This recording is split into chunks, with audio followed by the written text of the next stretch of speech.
The signal came through in the middle of a vote. Dara Osei noticed it because his personal comm unit vibrated twice in quick succession, the pattern he had set years ago for emergency alerts only. He did not reach for it. Not yet. He sat at the long curved table inside the Galactic Conclave chamber and listened to the Vreth delegate finish his point about trade corridor access rights. The chamber smelled faintly of something chemical, the way it always did when the Vreth delegation was present. 41 species in one room, and Dara had long ago learned which smell belonged to which. He was the only human in the chamber.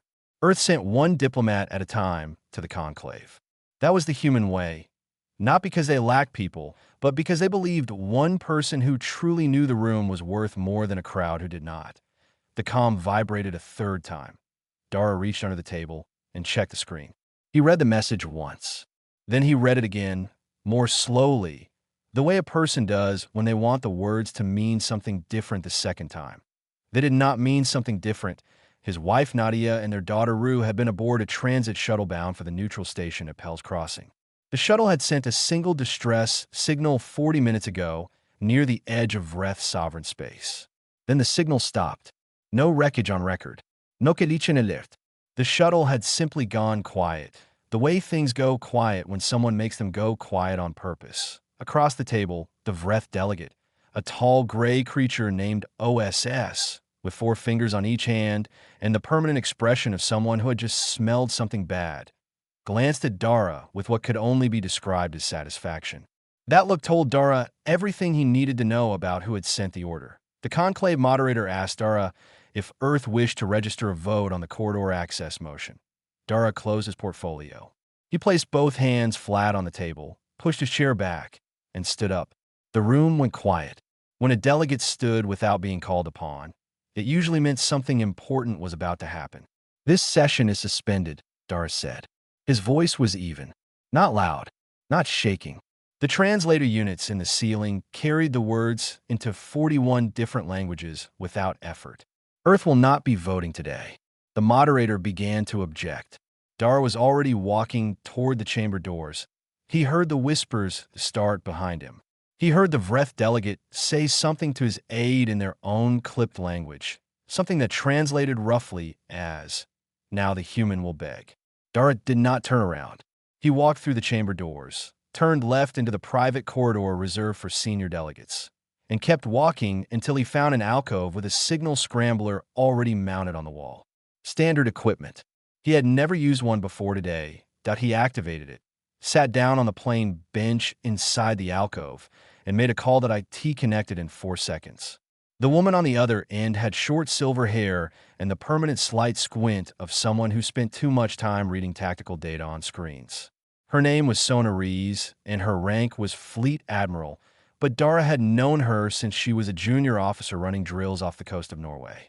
She said nothing when the call connected. She waited. "They took Nadia and Rue," Dara said. "Transit shuttle near Vreth space. Signal cut 40 minutes ago." Sona was quiet for 2 seconds. "Confirmed missing or confirmed taken?" "Confirmed taken." The Vreth delegate in chamber watched me read the alert. He looked pleased about it. Another pause. "Shorter this time. I'll need to route this through council." "I know. It'll take less time than you think." "I know that too," Dara said. "That's why I called you first." The call ended. Dara sat in the alcove for a moment longer. The scrambler hummed softly beside him. Somewhere deep in the conclave building, he could hear the chamber dissolving into noise without a moderator to hold it together. 41 species speculating about what the human diplomat had done and why he thought about Rue, who was 12 years old and had her mother's habit of reading 2 books at the same time and her father's habit of going very still when she was afraid. He thought about Nadia, who had lived through 3 postings on stations that should have broken her and had not. He thought about the Vreth delegate's satisfied look. Then he stopped thinking about all of it because there was no use in thinking about it right now. Right now, there was only the next step. Then the step after that. He stood up, straightened his jacket, and walked back toward the corridor. Not toward the chamber, toward the docking bay where his personal courier was moored. Far away, at the edge of the Sol system, a relay station received a priority signal from the Galactic Conclave sector. The station's automated systems flagged it, graded it, and forwarded it to Earth in under a second. The signal reached the United Human Council at 0312 hours, Earth Standard Time. By 0313, the duty officer had woken the council chair. By 0317, the emergency chamber was lit and filling with people. The Vreth Dominion had 48 hours. They did not know that yet. They were still busy feeling clever. The emergency chamber under the council building had no windows. It had been built that way on purpose. No view of the sky, no view of the city, nothing to distract from the problem on the table. 12 people sat in a ring under white light, and the problem on the table was straightforward. A diplomat's family had been taken, and the people who took them were watching to see what Earth would do. The council chair, a quiet man named Pete who had spent 30 years in international law before this job, read the full incident report aloud. He did it because he believed everyone in the room should hear the same words at the same time, so there could be no disagreement later about what the facts were. The facts were simple. Nadia and Ru Osei, family members of a serving human diplomat, had been seized inside neutral transit space. A Vreth vessel had intercepted their shuttle. No weapons had been fired. No injuries were confirmed, but no health status was available either. The Vreth Dominion had not issued a statement. That silence was, in its own way, a statement. Pete set the report down. He asked if anyone in the room disagreed that this was an act of deliberate political coercion. No one disagreed. He asked if anyone believed the Vreth Dominion was unaware of what their own vessel had done. No one believed that either. He asked what Earth's legal code said about the seizure of a diplomat's family members as leverage. The legal advisor, a woman named Britt who always seemed faintly annoyed at the pace of other people's thinking, answered without looking up from her notes. Article 19 of the Human Diplomatic Accord. Seizure of a diplomat's family member for the purpose of political pressure is classified as an act of war. The classification is not optional. It does not require a vote to apply. The room absorbed that. Some people shifted in their chairs. One counselor started to say something about back-channel talks, about finding a quieter solution. Pete let him finish. Then he asked Britt if Article 19 had any provision for a quieter solution. Britt said it did not. The debate lasted 51 minutes. Not because anyone was unsure what needed to happen, but because several counselors wanted their specific concerns recorded in the minutes. That was their right. Pete let them speak. When the last concern was recorded, he called the vote. The result was 11-1. The one dissenting vote was from a counselor who believed the timeline should be 72 hours rather than 48. He was outvoted, and he accepted it. Pete sent the authorization to Fleet Admiral Sona Rees at 0409 hours. She had already been awake for 2 hours. Sona was aboard the orbital command station when the authorization came through. She read it, passed it to her operations officer, and said, Task Force Ardent. Full composition. Include Vigil. The operations officer, a young man named Tobias who had never seen a real engagement and was doing a good job of not showing how his hands were shaking, confirmed the order and began the activation sequence. Task Force Ardent was not a garrison fleet. It was not built for patrol or for show. It was built for the specific situation where Earth had tried every other approach and run out of patience. 14 warships, 2 carrier platforms carrying shorter-range strike craft, and then Vigil, which sat in its own berth away from the rest of the fleet, and which most of Sona's own officers had never been aboard. Sona had been aboard Vigil once. She did not talk about what she had seen there, not because it was secret exactly, but because she found that the less she said about it, the more useful it remained. That T0440 hours, a single transmission was prepared and routed through standard diplomatic channels to the Vreth Dominion. It was not long. It identified the incident, cited Article 19 of a Human Diplomatic Accord, and informed the Dominion that Task Force Ardent had been authorized and would reach Vreth sovereign space within 47 hours. The transmission ended with a single condition: return Nadia and Ru Osei unharmed before the fleet arrived, and Ardent would stand down. No operations demanded. No summit required. Just return them, and it ends. The transmission was received by the Vreth Dominion's diplomatic office at 0501 hours. The duty officer who received it read it 3 times. Then he woke his superior. His superior woke his superior. Within 20 minutes, the message had reached the Dominion's High Marshal, a creature of great age and greater pride, who read it once and then laughed. A long, scraping sound, like something being dragged across gravel. He found it funny because 14 ships was not a number that frightened the Vreth Dominion. They had fought wars with larger forces than that. He found it funny because humans always made noise before they negotiated, and this was simply louder noise than usual. He told his communications officer to prepare a response, stating that the Dominion did not recognize Earth's authority to issue military ultimatums in this region of space. His communications officer began to prepare that response. Then one of the strategic analysts in the adjacent room came and holding a data sheet and asked, very quietly, if the High Marshal was aware of what UNSC Vigil was classified as. The High Marshal said he was not familiar with that specific vessel. The analyst put the data sheet on the desk. The High Marshal read it. The laughing stopped. He told his communications officer to hold the response for now. Just for now. He needed to think. Meanwhile, on the alien news networks that covered conclave sector politics, the story was already spreading. A human diplomat's family seized. Earth activating a war fleet. 48 hours. 47 now. The coverage was cautious. Nobody wanted to seem like they were taking sides, but quietly, in the space traffic data that no network reported on directly, a pattern was emerging. Ships belonging to 6 different species were filing new route plans. All of them were routing away from Vreth-adjacent space. Not running, just finding other places to be for the next few days, just in case. Sona watched the fleet depart from the command station. Vigil asked, as always. It moved without showing its engines much. It always looked like it was barely trying. She thought about Dara Osei, who was already somewhere between the Conclave and Vreth space in a courier ship barely big enough for 2 people. She thought about the 47 hours left on the clock. They'll blink, Tobias said beside her, watching the fleet go. Maybe, Sona said. She picked up a snack bar from the console beside her and unwrapped it slowly. But I'm not building plans around that. Nadia counted the ceiling tiles first. There were 32. Then she counted the rivets along the wall panel to her left. 47. Then she sat down on the narrow bench built into the wall, closed her eyes, and listened. The cell was on a Vreth orbital platform. She knew that because the gravity felt slightly wrong, not enough to be sick from, just enough to notice, like wearing shoes that were almost your size.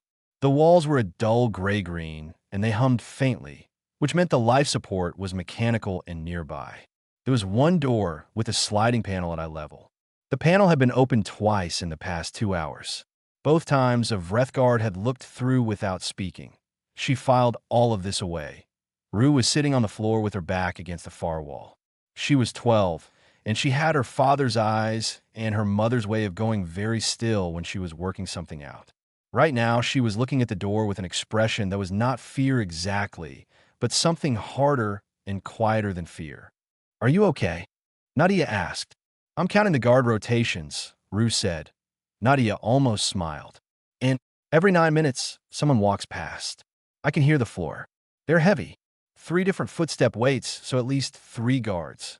She paused. Maybe 4. Nadia moved to sit beside her daughter on the floor. Good. Keep counting. The sliding panel opened. This time a guard on the other side did not look and close it immediately. He stayed, watching them. He was a Vreth, grayish, tall, even folded down to peer through the panel, with the wide-set eyes that always made humans feel like they were being studied by something that had evolved for dim spaces. His name, which Nadia had heard another guard use, was Bol. Rue looked up at him. Do you have children? She asked. The panel stayed open a moment longer than it should have. Then it closed. Nadia said nothing. She had learned long ago, from years of living alongside her husband's work, that some questions did not need a fast answer to do their job. The question just needed to be in the air. Let's sit there. 20 minutes passed. The panel opened again. Bol was back. He looked at Rue. 2, he said. His translator unit turned it into flat, even human words. A son and a daughter. Rue nodded like this was useful information, which it was. How old? 7 and 4. I'm 12, Rue said. She did not say it to make him feel anything in particular. She just said it the way you state a fact when a fact seems relevant. Bull looked at her for a long moment, then closed the panel again. Nadia kept her voice very low. You did well. He's not bad, Rue said. He's just here. Yes, Nadia said. That's a useful thing to understand about people. Time moves slowly in a room with no windows and no clock. Nadia guessed it had been about 8 hours since the shuttle was intercepted. She remembered the moment clearly. The warning lights, the sudden deceleration, a voice in the Vreth language that her own translator had only partially caught, something about a detainment order, and something about a diplomatic situation. Then the docking clamps, and the Vreth soldiers on board, and Rue reaching for her hand in the dark of the hold. She had held her daughter's hand. She had also, with her other hand, activated the distress signal built into her personal comm before the soldiers found it and took it. 2-second window. She did not know if it had gone through. She chose to believe it had, because the alternative was not useful to think about. Dara would know by now. Whatever he was doing it. That was enough to hold on to. The platform shuddered once, faintly, the way stations do when a docking occurs at a distant port. Then, about an hour later, voices in the corridor, more of them than before, faster, overlapping. Nadia pressed her ear toward the door. Her breath was poor, but not useless. She caught fragments. Transit corridor, Earth Fleet, 47, not possible. She pulled back. 47 hours, or 47 something. She sat with it for a moment. The panel slid open again. Bull, his wide eyes moved between Nadia and Rue, and then back to Nadia. He looked like someone who had just been told a fact that rearranged several other facts he had believed. There's a fleet, he said. His translator delivered it without emotion, but his face was not without emotion. An Earth fleet, moving toward Dominion space. Nadia looked at him steadily. Yes, she said. There would be. The High Marshal says it is noise. Political movement. It will stop. The High Marshal, Nadia said, keeping her voice perfectly even, does not know my husband. Bull stood at the panel a little longer than before. He closed it without another word, but the quality of the silence on the other side of the door was different now. Less settled, less sure of itself. Rue leaned her head against her mother's shoulder. Dad's coming, isn't he? It was not really a question. Nadia put her arm around her daughter. Your father, she said, called in a fleet. So yes, we just have to stay calm longer than they do. Outside the cell, in the corridor, a guard told another guard what the human woman had just said. That guard told another. By the time it reached the platform commander's desk, for different Vreth soldiers had repeated it, each one a little quieter than the last. None of them laughed when they said it. The Vreth sensor operator saw them before anyone else did. She was stationed at a deep-range post on the outer edge of Vreth sovereign space, monitoring the transit corridor for routine traffic. Her name was Vin, and she had worked this post for 4 years without ever seeing anything more interesting than a cargo freighter running late on its manifest. Then the long-range array lit up in a way she had never seen before, and she sat forward in her seat and looked at the numbers, and then she looked at them again, and then she pressed the alert with the flat of her hand and kept it pressed until her supervisor came running .16 contacts. Dropping out of faster-than-light travel in a space formation, not clustered together the way a panic fleet moves, but spread wide and precise, every ship exactly where it was supposed to be. Sensor locks confirmed weapon systems active, but not charged. Shields raised, but not locked to attack configuration. It was the posture of something that had decided to show up and wanted to make sure you noticed that Vin's supervisor looked at the data and said nothing for a full 10 seconds. Then he told her to route the contact report to the Defense Command immediately and not to speak to anyone else about what she had seen until she was told to. She routed the report. He was already on his own comm before he finished the sentence. Aboard the lead vessel of Task Force Ardent, Admiral Sonarise was informed that the Vreth Defense Fleet had gone to alert status. She acknowledged this information and ate the last third of her snack bar. She had been awake for 19 hours and had no plans to sleep. She told her comms officer to open a channel to the Vreth Defense Command and let her know when it was ready. The channel opened. On the Vreth side, 3 senior officers appeared on the display screen. They wore the heavy formal collar markings of the Dominion's military leadership. They looked like they were prepared to speak first, to set the terms, to establish who was in control of this conversation. Sona did not give them the chance. She read the original ultimatum back, word for word, the same text that had been sent 47 hours ago. She did not add anything. She did not remove anything.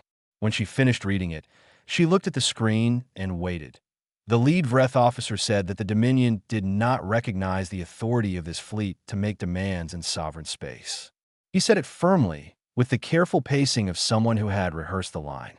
Sona nodded slowly, as if this was information she was filing away for later, and then she asked one question.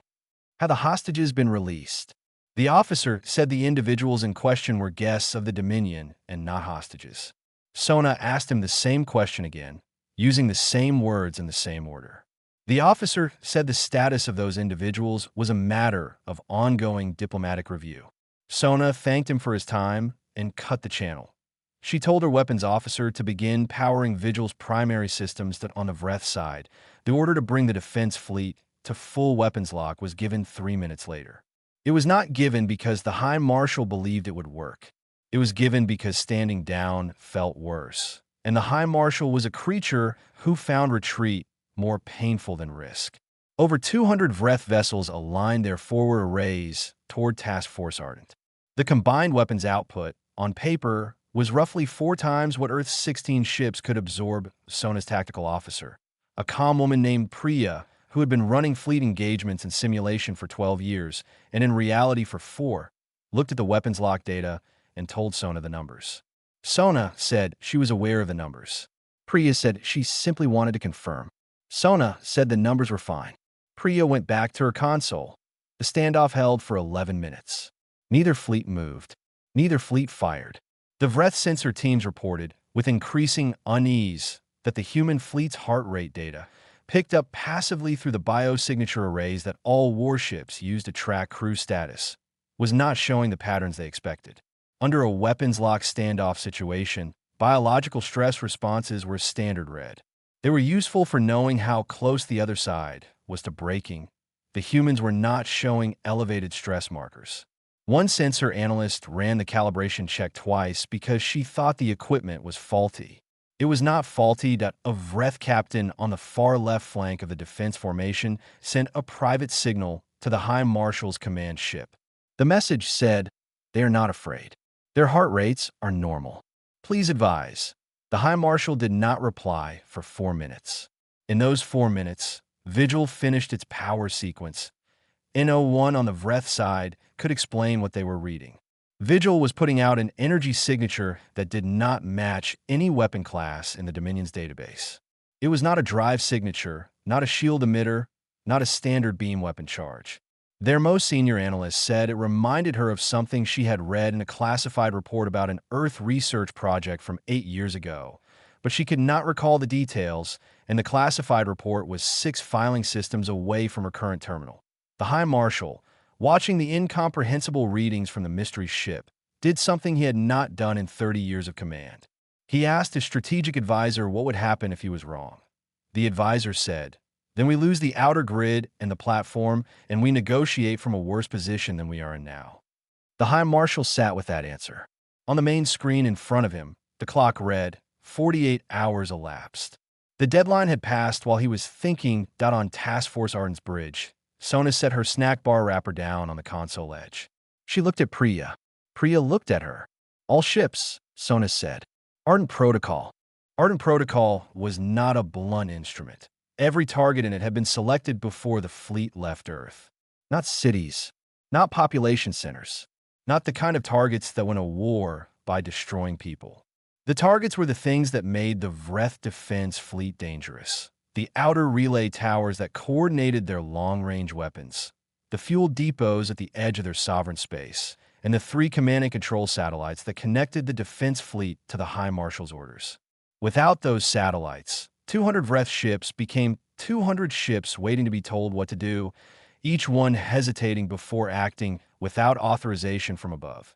The Vreth Dominion learned something about humans in the next 90 minutes that their intelligence reports had mentioned, but not fully explained. Human ships when given a clear target and a clear order, did not deliberate. They moved. The coordination of Task Force Ardent Strike was so precise that 3 separate Vreth commanders, reviewing the engagement logs afterward, initially assumed they had been attacked by a much larger force. The timing was too clean for 16 ships. It felt like 50 because every shot went exactly where it was supposed to go, and not one shot went anywhere else. Vigil did not fire a conventional weapon. What it did was harder to describe. The 3 command and control satellites simply stopped responding, one after another, within 30 seconds of Vigil pointing itself in their direction. No explosion, no debris field. They just went silent. The Vreth engineers who examined them later would spend months trying to understand what had happened to the internal systems. The report they eventually filed used the word erased and then noted in the margin that this was probably the wrong word, but that no better word was available. The outer defense grid was gone in 50 minutes. The Vreth fleet, cut off from command and facing a human force that was not behaving like anything their doctrine had prepared them for, went to defensive formation. Not retreat, their commanders were too proud for that, but also not advancing. They held their positions and waited for orders that were no longer coming to die in that window, while the Vreth fleet was holding still and the High Marshal was trying to reach satellites that would never answer him again. A small diplomatic courier slipped through the gap on the far side of the platform's orbit. It was not a military vessel. It had no weapons and carried no soldiers. It carried one person who had been traveling for 46 hours in a ship barely large enough to stand up in, and who had spent those hours reading the platform's public docking registry and preparing a very specific set of documents. Dara Ose docked at a secondary port on the Vreth orbital detention platform at 1,140 hours. The platform had gone to lockdown status when the battle began, which meant the docking systems were in automatic mode and not being monitored by a human operator, or, in this case, a Vreth one.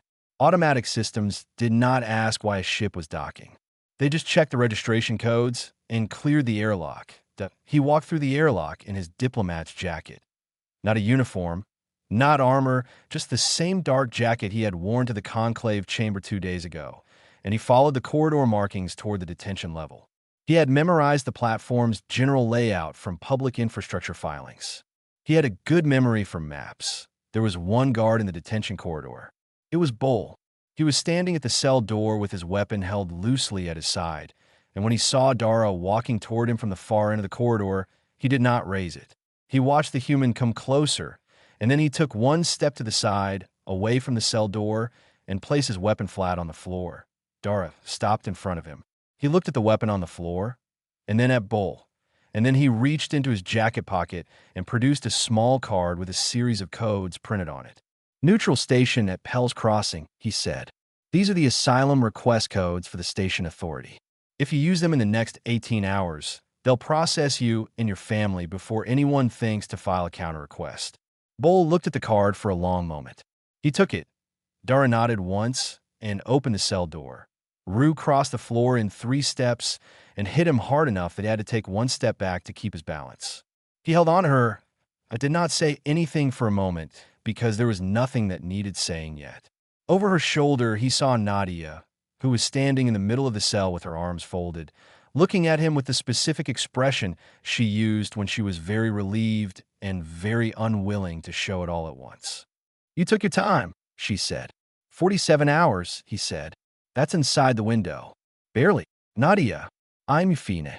Rue is fine. Can we go?" They went. The courier undocked at 1,201 hours. In the High Marshal's command room, a junior communications officer finally managed to patch a working channel through a backup relay. The High Marshal had been waiting for 9 minutes to reach someone, anyone, in his fleet. When the channel opened, the first voice he heard was not one of his captains. It was the flat, even voice of Admiral Sona Rees, who had apparently been waiting on the emergency relay frequency because she had anticipated he would eventually reach for it. "High Marshal," she said, "the hostages are clear of your platform. Task Force Ardent is holding position. I'd like to discuss ceasefire terms before we continue, if you're available." The High Marshal stared at the channel display. He thought about many things in the next 3 seconds: pride, and then the image of his command satellites going silent one by one like lights in a building when someone walks through turning them all off. "I am available," he said. 3 weeks later, the Galactic Conclave chamber looked exactly the same as it always had.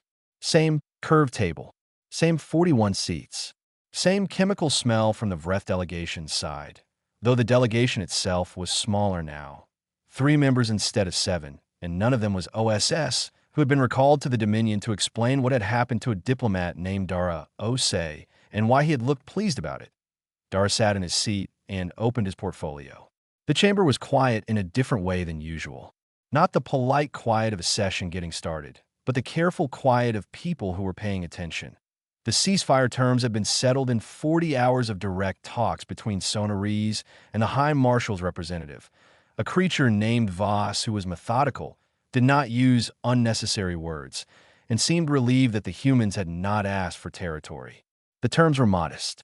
The Vreth Dominion would release all political prisoners held in the Outer Platform Network. They would pay reparations to the families who had been on Nadia and Rouge Shuttle and had their belongings seized during the boarding. And they would formally sign the Human Diplomatic Accord, which established clear legal protections for human diplomatic personnel and their families across all Conclave-recognized space. The signing had happened 2 days ago. The High Marshal had not attended in person.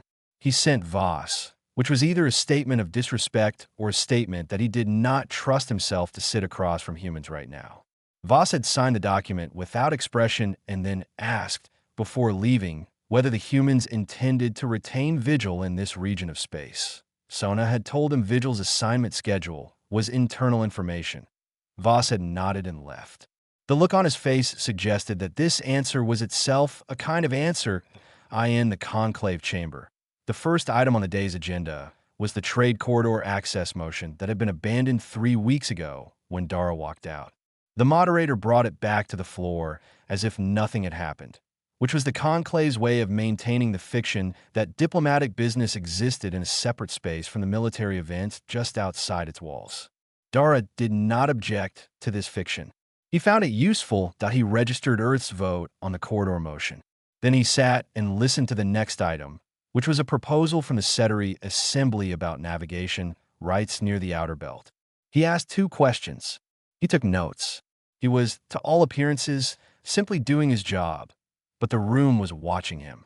Not all of it, and not obviously, but he had been in enough rooms to know when he was being studied. The delegate from the Keth Confederation, a quiet species who sat toward the back and rarely spoke, passed him a short note on the paper they still used for private correspondence.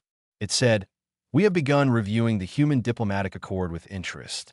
Would Ambassador Osei be available for a private meeting next cycle?" He wrote back, "Yes," and in the time point 3 more private meeting requests came before the session ended. 2 were from species he had been courting for months without success. 1 was from species Earth had barely had contact with. All 3 mentioned the Accord. None of them mentioned the fleet directly. They did not need to. The fleet was present in every conversation in the chamber, whether anyone said the word or not. What had changed was not that other species now feared Earth. Some had feared Earth before.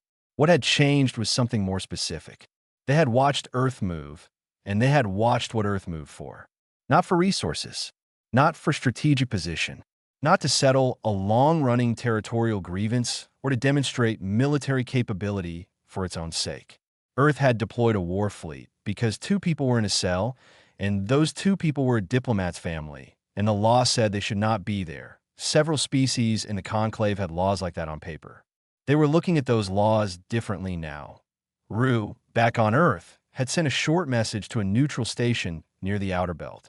The message was addressed to a Vreth male named Bull, who had arrived at the station 6 days after the ceasefire with his wife and his 2 children.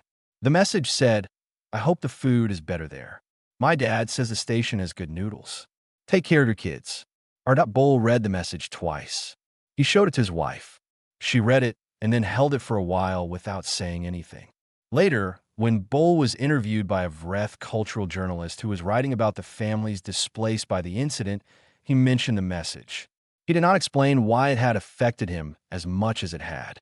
He said only that he had not expected it, and that he thought that was the point. The journalist did not fully understand this. Several species who later read the interview did not fully understand it either.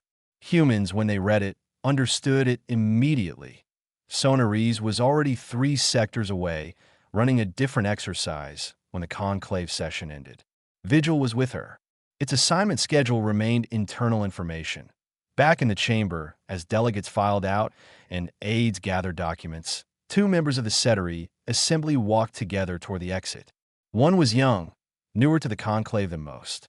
She had been watching Dara all session, and now she asked her senior what to make of it all. The fleet, the 48 hours, the way the human had simply walked back in and sat down and voted on a trade motion like the last 3 weeks had been unremarkable. The senior delegate was quiet for a moment. Then she said,